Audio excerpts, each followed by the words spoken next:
Good. Okay. All right. So let me just pop back here because I forgot to push the record button on this. So I just want to make sure they're all in there. So what we're doing, clearing fractions, the process for clearing them. Then the first example and the second example with about 1 million colors. That's going to make you dizzy. All right.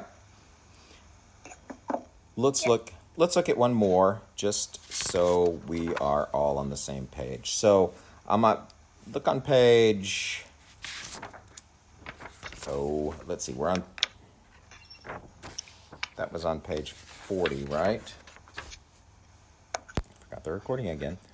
So again, you're ready for inequations. If you multiply or divide by a negative number, you reverse the inequality symbol or inequation symbol. Those are the four inequality symbols or inequation symbols. This is also an inequation symbol, but it's very rare. And besides, if you reverse it, you get right back to where you started. As a matter of fact, you're doing this for equations as well, but if you reverse an equal symbol, you get an equal symbol. It's happening even for the equals, for the ones that are equations, but you just can't tell that it's happening. Okay? So, a little oddity there. So x minus 1 over 2 is greater than or equal to 5x plus 3. We know it's an inequality or an inequation. We don't have any brackets, so we don't have any brackets to get rid of, but we do have fractions. Well, our only denominator is 2, which makes our LCD 2, right? So we're going to multiply every term by 2. Now, be careful. This is one term, this is one term, and this is one term. So we're going to be multiplying 3 things by 2. Okay? So be really careful about multiplying every single term. Okay? So we'll multiply this one by 2, then the 5x by 2, and the positive 3 by 2. Now, is multiplying by positive 2, is that going to change the symbol? No. No, so just bring it down the same. So here, 2 divided by 2 is just going to divide away, and that leaves me x minus 1 on that side. 2 times 5x's is 10x's. 2 times positive 3 is positive 6. I don't have any like terms on this side, and these are not like terms. 10x and 6, one's a variable term, one's a number term, so they're not like terms. But in this case, I have 2 variable terms. I have 2 terms that have x in them. And it doesn't matter which one I move. I can move this one or this one. But typically, we move the smaller one because if we move the bigger one, it's going to make our x term negative. And if we make it negative, then that affects the symbol later. But if we keep it positive, it won't affect the symbol. So what I would do is move this 1x, and it's a positive 1x. Now, you don't have to write all of that, but just remember that it's a positive 1x. So we're just going to subtract x from both sides to move it. Okay. Over here, the x's will subtract away. Gives you negative 1. It's greater than or equal to 10x's minus an x is going to give you 9x's. That's where putting that 1 in front might help some of you if you want to. Plus 6. Now, my variable terms are over here on the right-hand side, which means my number term needs to go to the left-hand side. So I'm going to move that positive 6 by subtracting 6 from both sides, which gives me negative 7 and 9x. Now I just subtracted, so is that going to reverse my inequality symbol? Oh, yeah. Does subtraction reverse it? No. Dividing by negative does. Dividing or multiplying does, but subtracting doesn't. Sorry, that was a trick. And now I just need to divide both sides by 9. And again, I'm dividing. Negative 7 over 9 just becomes negative 7 over 9. I divided by a positive, so my inequality symbol will not change. The 9's divide away, and I get an x. Does it matter that my x is on the right-hand side? No. No.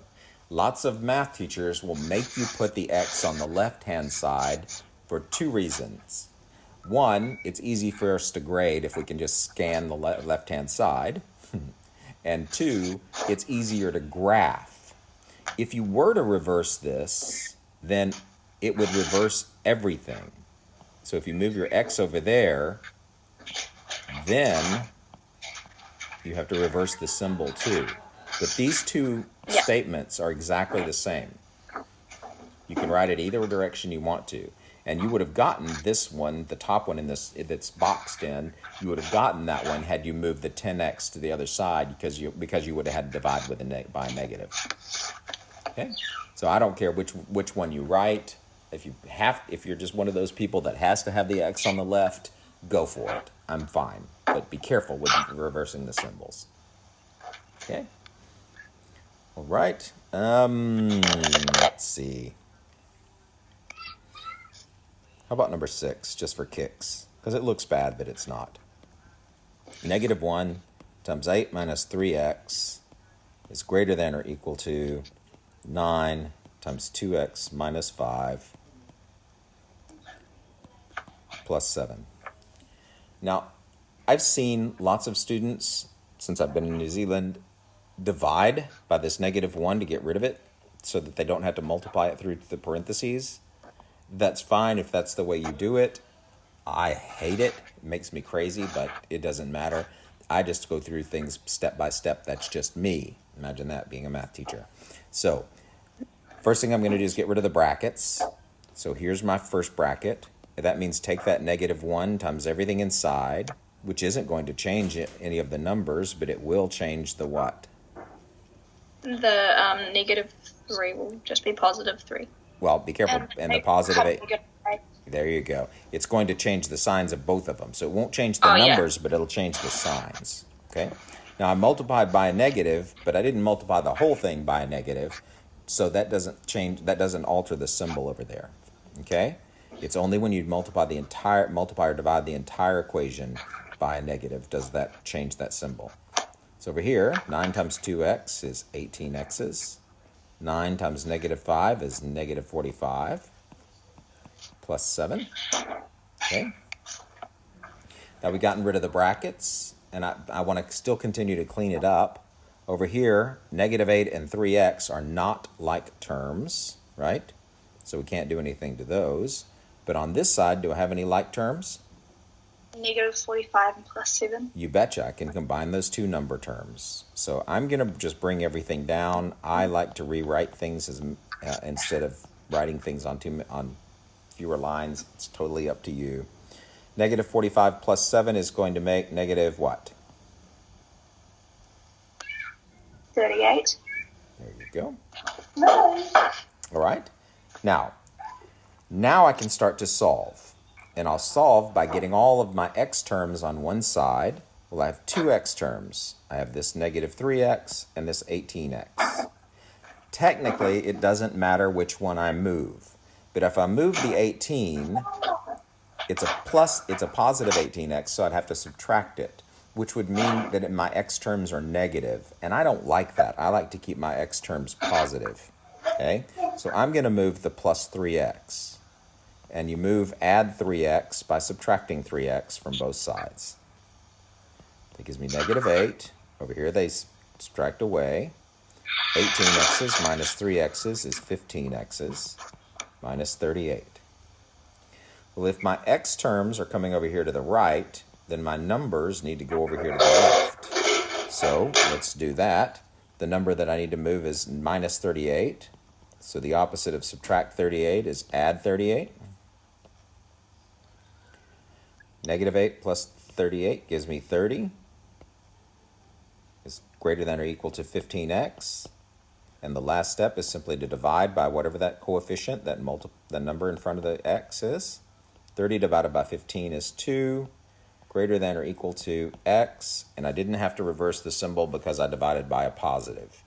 Now, if I'd moved that 18x over to the other side, it would have made it negative. And again, there's an equivalent version of this. If I do have to want to reverse them, I can. But remember, if you reverse the terms, you have to also reverse the symbol. That's good? Yeah. Oh, good. Y'all are a dream. That's such a nice answer to the looking quite complicated.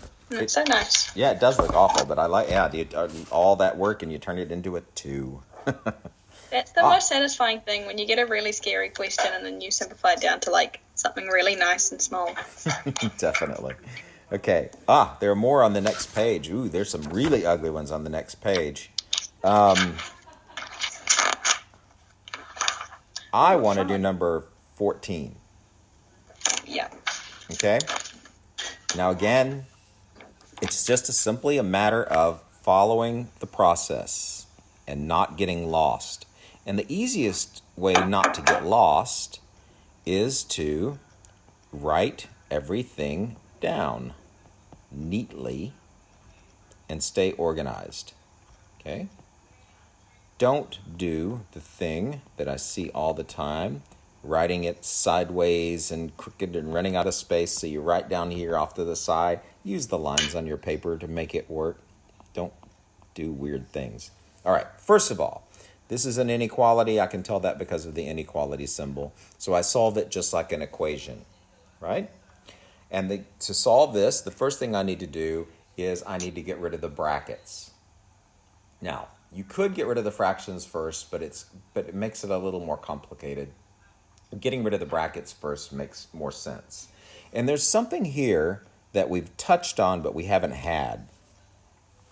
Do you see this minus in front of this term? Remember when I said that you have a minus in front of the fraction? Then you should always put that minus in the numerator. Okay? But don't be tempted to distribute it through the numerator. It's just going to change the sign of that 7. So that minus is just going to jump up there in front of the 7. And you could turn that into a plus if you want to, or you can just get rid of it. So it becomes plus a minus 7. And again, it doesn't affect the stuff inside the parentheses yet. It will in a minute when we start multiplying it out. But anytime you see a minus in front of a fraction when you're solving an equation, stick it up in the numerator. So like this one's already up there. Okay? It will just make your life easier and you'll make fewer sign errors. Now, let's go ahead and multiply out the brackets. So first we'll take 8 times x, which is 8x. 8 times negative 3, which is negative 24. Still over 5. Our multiplier now is this negative 7, right? So be careful. Negative 7 times the 4 is negative 28. Negative 7 times positive 3x is negative 21x. Still over 2. And you can put a plus there. If you don't change those signs and put it in the numerator, does it mean that you're going to get it wrong, or is it just easier? Well, if you don't do it now, you're going to have to do it later. And so it's easier to do it at the beginning than it is to try to remember to do it later. Okay. Okay? If you leave it in the front, yeah, it's going to mess with you. At some point, it has to be distributed through the numerator. Okay? All right, now here, negative 1 times 6 is negative 6. Negative 1 times x is negative x. And you could certainly put negative 1x there. I would never complain about that. And then still over 4. Okay, now let's clear the fractions by finding the LCD. Our denominators are 5, 2, and 4. Well, the only thing that we can divide is the 2 and 4 are both divided by 2. So we'll just bring the 5 down. It didn't have anything in common, but you can divide even as long as there's something that will divide into 2 of them. 2 divided by itself is 1. 4 divided by 2 is 2. So multiplying all that stuff together, 2 times 5 is 10, times 2 gives you an LCD of 20. Wait, does the number like that 2, does it not have to divide into the 5? No, as long as something divides into at least 2 of them, you can divide. Okay. Okay? So like if you had 3 and 9 and 7, for example. 3 and 9 can both divide by 3, so we can go ahead and do that division, but then the 7 didn't, so we'll just bring it down. Yeah, we didn't have an example with 3 last time, so sorry, that's my fault. Okay? If you didn't do that, and if you just did it like as 1 and then times 5, 2, and 4, would it still work? But like, would it always work? Yeah. If you didn't If do you it just too, simply and you multiplied just them had together, to- is that what you mean? Yeah. Yeah, it will, but what would happen is you're going to get 40, which is a number bigger than you need. Okay. All right? And then it'll have Yeah. to, you'll have to reduce it out later, and which, you know, the bigger the numbers, the harder it is, it becomes later, but it's all right. It will definitely work for now. When they become polynomials, it won't, but for now it will work. Okay? All right. Now, Cool. we're going to take everything times that 20. So each term times 20. So there's 20 times that one, 20 times that one, and 20 times that one. Doing that divide then multiply pattern. So remember, we're going to take the 20 and divide it by the 5. So what's 20 divided by 5 give me? 4. And we'll take that 4 times the numerator. Right? Plus 20 divided by 2 gives me what? 10. 10. And we'll take that 10 times the numerator. Then finally, 20 divided by 4 gives me what? 5. And 5 times the numerator. And you can leave that 1 there if you want to, but I know most of you won't, but you certainly could. All right? So does everybody see where I got the 4 and the 10 and the 5? It's just that divided by that Yeah. divided by that divided by that. Really simple pattern if you'll learn it. Okay? Now, let's do the multiplication. 4 times 8x is 32x's. 4 times negative 24. Go ahead, guys. Tell me what that is. Negative 96. Thank you so much. Positive 10 times negative 28 is negative 280. Positive 10 times negative 21 is negative 210x. It is making the numbers bigger, but it'll fall out in a minute. 5 times negative 6 is negative 30. 5 times negative x is negative 5x. So now we've gotten rid of the brackets. We've gotten rid of the fractions. Let's see if there are any like terms that are on the same side. And if you look on this side, I'm trying to pick colors that don't look so gross together. We have 32x and negative 210x. Since they're on the same side, we can combine them. Okay? So what is 32x's minus 210x's going to give me? Somebody with a calculator. 178. Negative 178x's. Good. We also have these two numbers that can be combined. What is negative 96 minus 280 going to give me? Negative 184.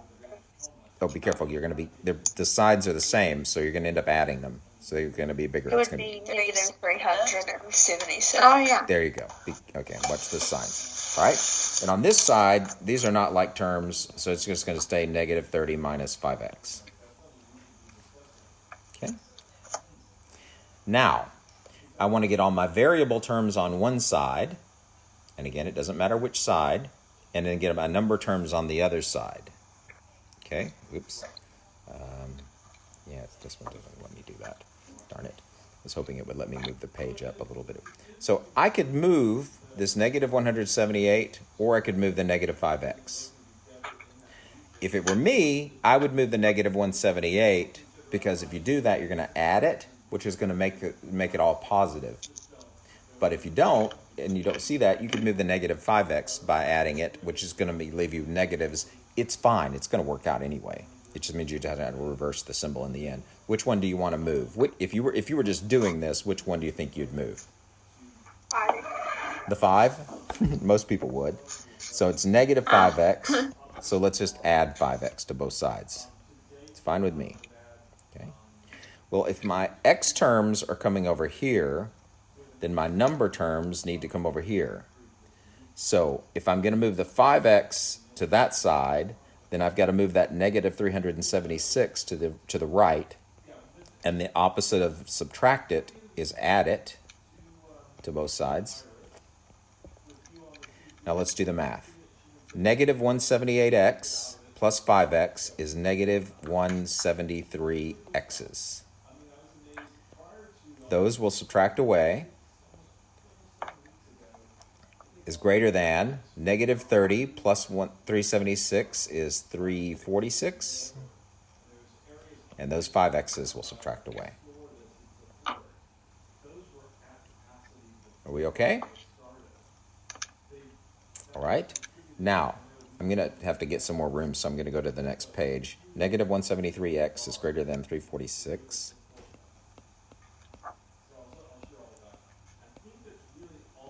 Did I get those right? Okay. All right. I swear my memory is bad. Now, I've got to get the x by itself by dividing by the coefficient. And the coefficient in this case is negative 173. So I have to divide both sides by negative 173. And the reason I have to divide by a negative is I need that negative and that number to divide away. All I want left on that side is just my x. On this side, a positive divided by a negative is a negative. And 346 divided by 173 is what? Negative 2. Negative 2. Negative 2. But this time, I did divide by a negative. So my is greater than is going to reverse and become is less than. And again, the reason that happened is because I divided by a negative. Subtracting doesn't move it, but dividing by negative does. Look at that. All that crud. And we cleaned it all up and we end up with negative 2. Very satisfying, huh? Sometimes. Or frustrating, depending on your point of view. Okay? Look good? Does it look familiar? Do I do it vastly differently than the way you learned it? No. No? Okay, good. Good. I like this way. It worries, pardon? It worries me sometimes that I change gears on y'all and make you question things that you've learned in the past by doing it in a different way. So hopefully that's not the case. Okay. Now look at number 10, because number 10 is kind of interesting. In number 10, you have fractions and you have brackets. Do you see that?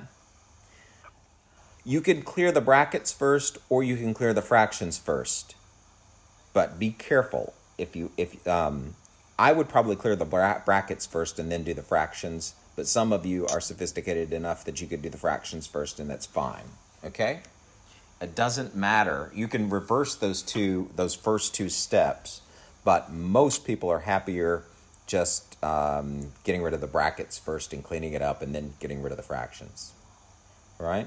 And you know how to multiply a fraction, so it's no big deal. All right?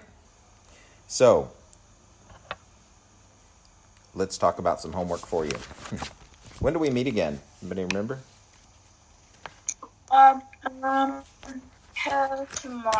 grade 1. Oh, we meet again tomorrow? Yeah.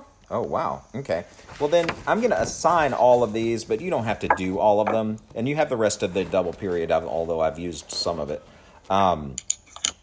So for our homework, pages 40 through, they stop on page 42. Okay? 40 through 42.